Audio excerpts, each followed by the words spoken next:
The many raids that we have had on our premises, you know. The raids. Yes. Things of the past. Nobody jumping in. Well, we have had that on the So, the house of the Ras Freeman Nyabingi Advocacy order, as we intend to bestow the blessings of the house on the Prime Minister of Antigua and Barbuda, and make thereafter a short presentation.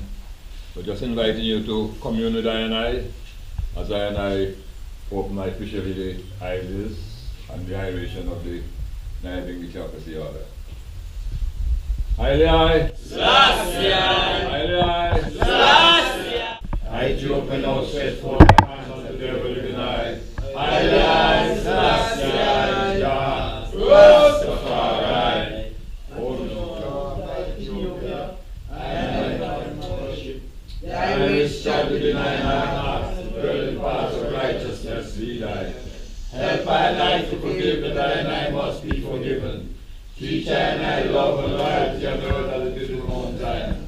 And know I and I with thy loving wise mind, knowledge and understanding truly I will. Thy blessings to I and I, Almighty I am. Haile Selassie, Rastafari. Let the hungry be fed, the naked clothed, the sick nourished, the aged protected, and the infants cared for. Deliver I and I from the hands of I and I enemies, but I and I must be fruitful in these first days. When my enemies are past and decayed, the depths of the sea, the depths of the earth, the beasts, if I and I place in thy living man, through the power of the King of Kings, Lord of Lords, conquering Lion of the tribe of Judah, the elect of himself and the light of this world, I and I divine majesty, Haile Selassie, Rastafari, the first ancient king of iration. For Jah is the Alpha and Omega, the beginning without end, first and forever, protectorate of I and I faith and the ruler of the universe. So I and I hail the ever living eye, Haile Selassie, Rastafari. Hail the visible and invisible eye, Haile Selassie, Rastafari. Hail the most mighty and the honorable eye, Haile Selassie, Rastafari.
Bob. Abba to Chinoy. Best in the Mitno. Similar Keeners. Then get to Tinta. Father best in me. In the honor you knew. Let me tell you, John. Yeah, let's do the training.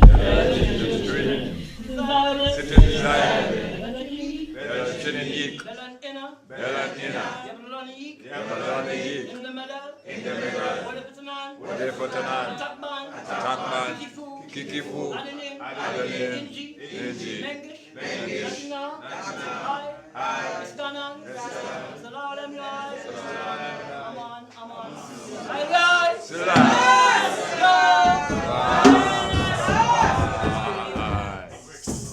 yes, man, see that us. I just say a word or two to the Honorable Prime Minister of Antigua and Barbuda, this blessed land that I and I know as Anu, aligned with the stars celestially and aligned to the mystic cosmics within Egypt. Aye. Today, sir, we bestow the blessings of the Rastafari Nyabingi Theocracy Order, the Church of His Imperial Majesty. Allow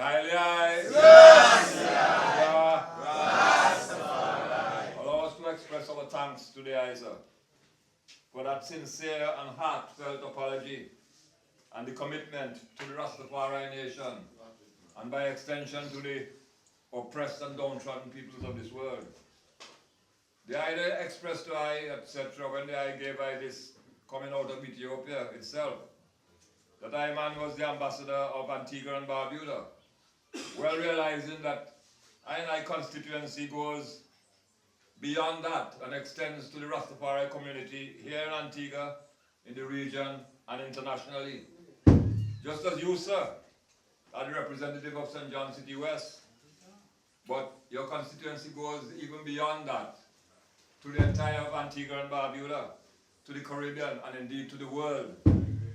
Your representations at the United Nations have been lauded as the heights of intellect and the heights of diplomacy, to use the word of the CPAN representative, now the Barbados Commissioner, Ambassador to CARICOM, David Commisson.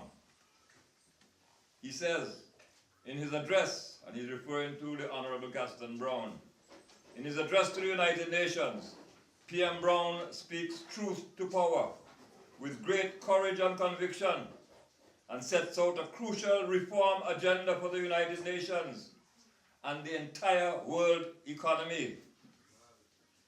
And this should form the core of a strategic plan for the team of CARICOM ambassadors at the United Nations. Highlight! I praise indeed, sir. And I implore you to continue to be the conscious voice for the oppressed and downtrodden, to be the voice for reparations for Africans and indigenous peoples, which is currently being sought, and to accept from I, sir, a small token of our appreciation and our deep appreciation.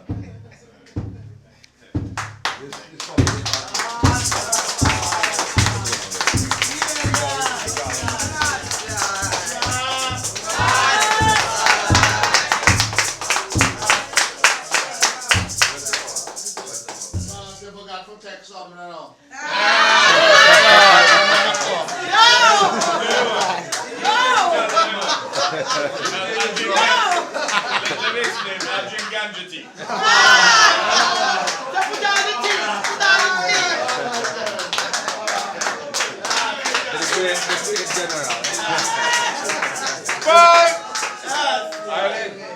This just being just a little booklet on one of the first announcers of history, Gungu Maraj, Leonard P. Howell.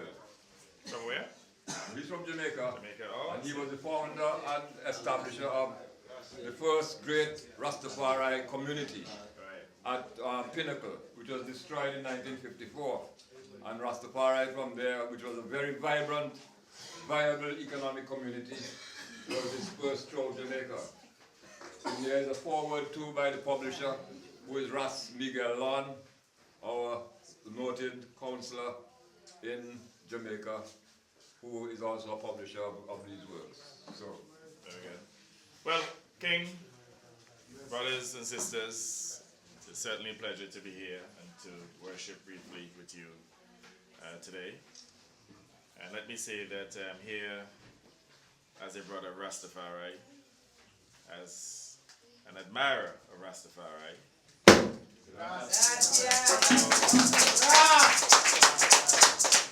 I here as Prime Minister. And I here to look no votes.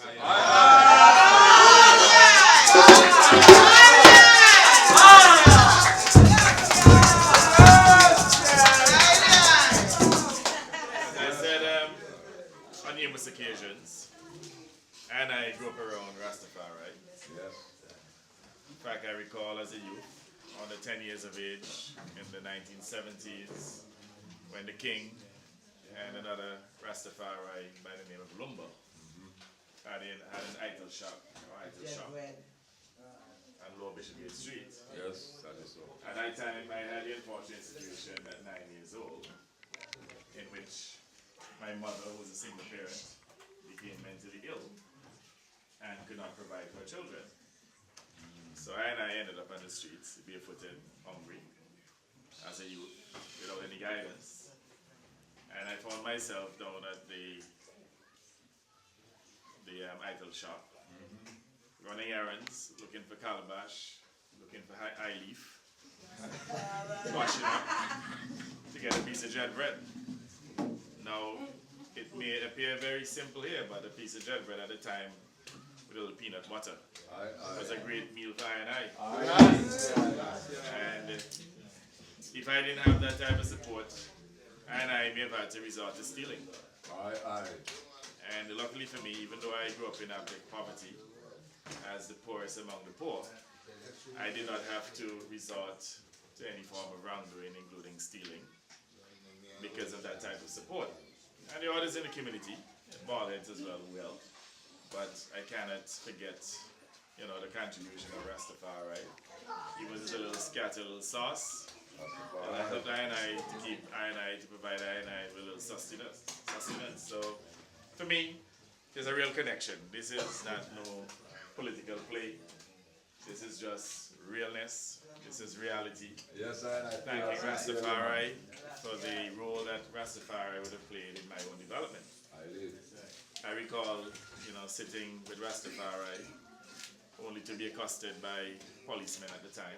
And even before the police would have reached us, Rastafari scattering. Man had to literally eat the herb, swallow the herb. Man had to do a lot of things to escape brutality from police. So I have lived it. So when I stood in the parliament and I apologize, not because I was looking for political support, it's because I've lived it and I recognize that there was a significant amount of discrimination that took place, especially in the 1970s and 80s, early in the movement here in Antigua, and that was really uncalled for. I'm glad that today we're at the stage now in which we can acknowledge Rastafari as human beings, because the truth is, back in the 70s, based on my own experience, there's some people who saw Rastafari as being probably chattels, non-human. They treated Rastafari the same way our oppressors treated us, the slave owners. And it is unfortunate that those damages were inflicted by our own. But Rastafari, I'm sure, is a forgiving religion, and I'm quite sure that you would forgive those who would have inflicted pain and harm against you. And that type of forgiveness is necessary to move forward. And I took the opportunity to apologize so that at least we can put the past behind us, not to forget it, because we don't want to repeat the mistakes of the past, but at the same time to have a cohesive nation, one in which we integrate all people, irrespective of their faith, irrespective of their religion. And let's face it, your religion was not even considered a religion, even though it is a Caribbean religion, an Antiguan religion. Instead, we embrace foreign religion wholeheartedly, some of them probably pagan, and we discriminate against Rastafari. Now, the brief worship here was very significant. The very ideals, the principles, the connection to God is real. Just as real as any other religion. So the question is, why would anyone want to marginalize Rastafari? Rastafari must be given a space at the table. And I'm of the view too that even with ABS, if Rastafari needs any form of coverage, even when you're worshipping, we'll make ABS available to you. It's only fair. And there are other worships that are taking place, different religions. And from time to time, they call upon ABS to provide coverage. So Rastafari should be given equal opportunity in all aspects of our development. Now, evidently, Rastafari would be marginalized, and one of the issues you've had to contend with over the years is the issue of poverty. And let me tell you, poverty is easily the worst scourge that human beings could encounter. And my government is intent, or committed for that matter, to ensuring that everyone has a space at the table, that everyone, based on their religion, that they are excluded from national development. So I think now that you have the opportunity as Rastafari to become mainstream within the society, because at the end of the day, we all fundamentally one and the same. None better than none. So I don't know why, for example, anyone in any particular religion or any particular position would think that he or she is better than Rastafari. In fact, I listened to you and you with your articulations, and from what I've seen here, Rastafari is just as intellectual in his capacity or her capacity compared to any other. You can stand toe-to-toe with any other. I recall when we were having the consultations on marijuana, that you literally outperformed the others who spoke. Many of them spoke from a position of ignorance and lack of knowledge. And I was very proud of the articulations coming from Sila, King Frankai, and others. And I want to tell you, you have some truly strong intellectual capacity. It's real intellects among you. And we must celebrate them. I mean, King Frankai for sure. A man of great intellectual capacity. A man who has represented the movement at the level of the OAS. And we also intend to provide an opportunity for him to also address CARICOM, himself and others within the region. Because if the OAS could make their forum available for Rastafari to address them, then I can't see CARICOM refusing to offer such an invitation. I know that King Frankai is pushing for that, so I'm guaranteeing you that CARICOM will facilitate it. Highly blessed.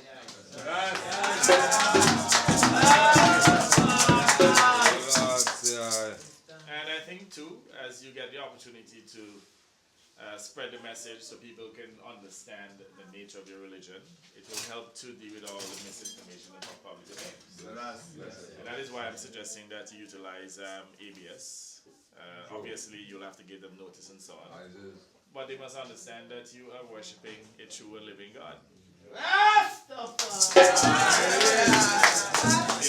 They must know that your religion is based on certain principles. That you are promoting truth, love, unity, peace, all the things that are good for human development. They must also understand the way you eat, the foods that you eat. I mean, even I let's say I practice the bad habit of eating dead animals. They must know that Rastafari believes in eating a plant-based diet, which is good for human health. That has been proven.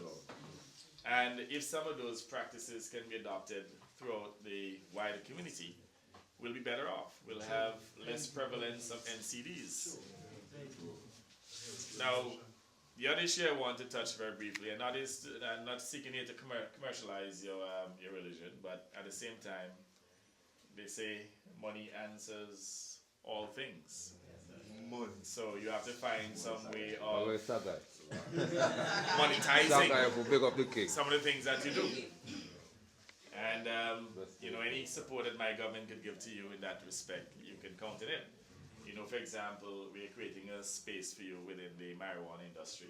In fact, the cabinet has already approved a license for the Rastafari community, and I know you're having discussions to partner with an international firm. So that decision has been taken. I believe within a matter of weeks, we should be able to give a formal license. And we will be providing an opportunity for you to start a pilot project as well, so that we can kick off the marijuana industry in a serious way.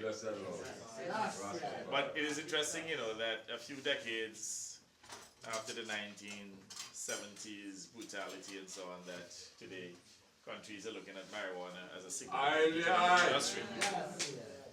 And it shows too that the outlook back then clearly, you know, it was backward looking, and obviously the demonization of marijuana was not based on any issue of health. Obviously they had their own agenda, especially in developed countries.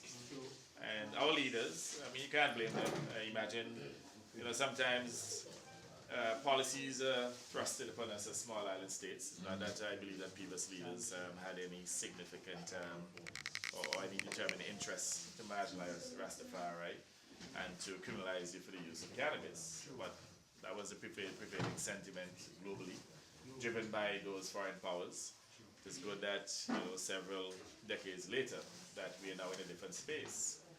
And you have to now use the opportunity to grow exponentially. Because the reality is, insofar as economic development is concerned, Rastafari has been marginalized. And the problem with poverty is that poverty breeds certain ills. True. I mean, if you want to see, you know, human underdevelopment, just place a man or woman in poverty. And you have to understand that if your movement is going to grow, then you have to look at economic sustainability. And I don't want you to think that everything for me is money. But the good book also says that money answers all things. And we heard some say that money is the root of all evil. I believe the good book says the love of money is the root of all evil. So understand too that, you know, the Most High expects us to help ourselves to ensure sustainability. And you have to now start to think in that way as to how you can generate income. Be it the cultivation of marijuana and eventually getting involved in the downstream products, marijuana products. We expect you to exploit those opportunities. I see an opportunity, for example, for Rastafari probably having a store down at Heritage Key, in which you can provide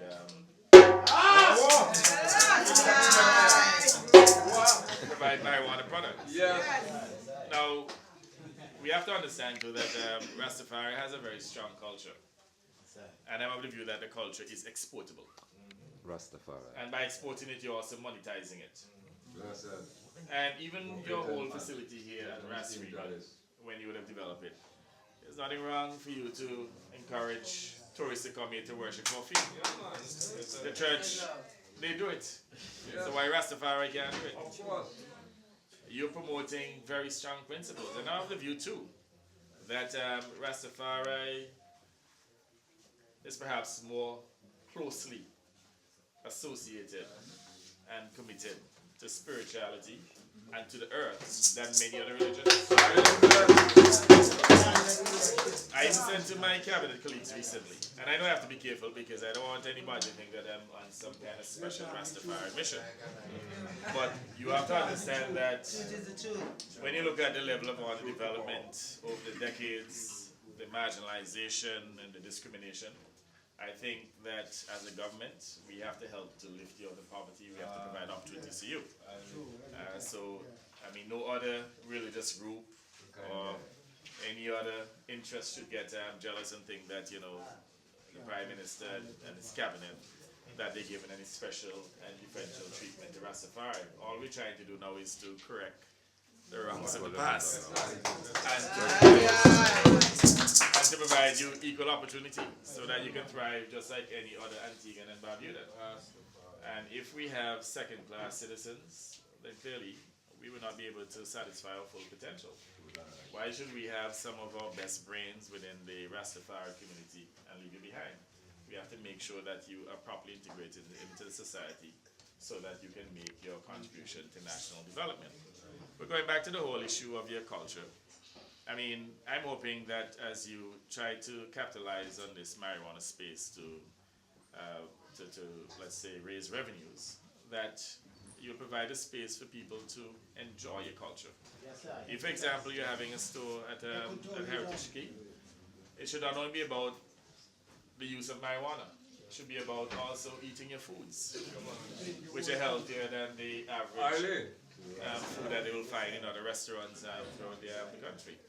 It should be also providing an opportunity to reconnect to the earth, to share your spirituality. Because at the end of the day, I mean, if as a nation we adopt those positive values, and not only for your religion but for other religions, then we'll be a better nation. You know, so I see a space here for you to make an even greater contribution. And my advice to you is to seize the opportunity, to be assured that my government will do all we can to provide you the opportunity, certainly within reason and within our financial resources, to assist you to grow and develop. Even personally, if there's anything that I can do to assist you in any way, you can call upon me. Yes, sir. I see you have your tabernacle there. I recognize that you need some assistance. And before I close, I just want to take this opportunity to commit to a contribution of $10,000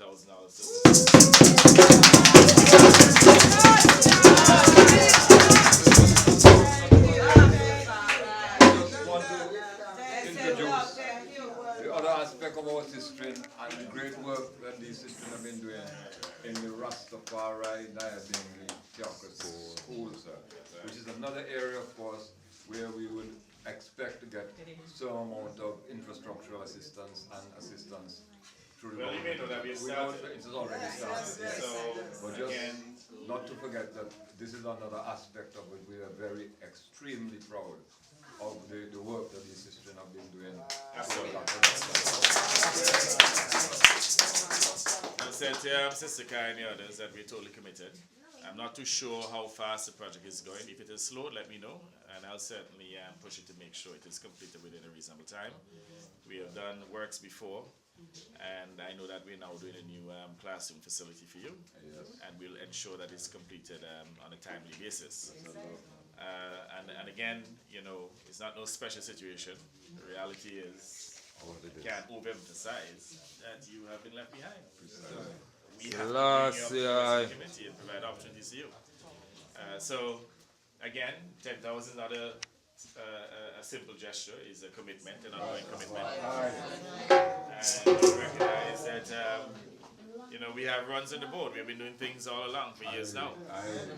It's not a coincidence that when we formed the government in 2014 that I invited King Frankai to serve as an ambassador. In fact, I have to admit, King, that we now have to look at ways and means in which we can get you out there on the international circuit. Highly blessed. And it will be costly, but I'll speak to my colleagues to see if we can make a little more resources. So again, I don't want to go on and on, but it's a pleasure to be here today. And thank you for the invitation. I have to tell you that the worship, even though very brief, exceeded my own expectation. Bless the Lord. And I just want to reassure you of my full commitment going forward. Thank you very much. Thank you. How you have to come to get to us the road. Right, yes. The road You gotta do something about that. Yeah, no. Them say lies can see that art will free. Promise, no promises, say. Next time I want honey. You don't want to put the sugar.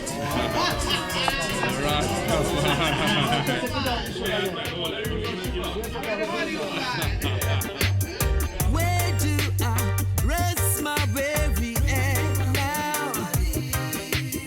Where do I rest my weary feet, yeah? Where do I rest my feet? Life down there in your system is so dread now. Couldn't be the place for me. Stand and fight.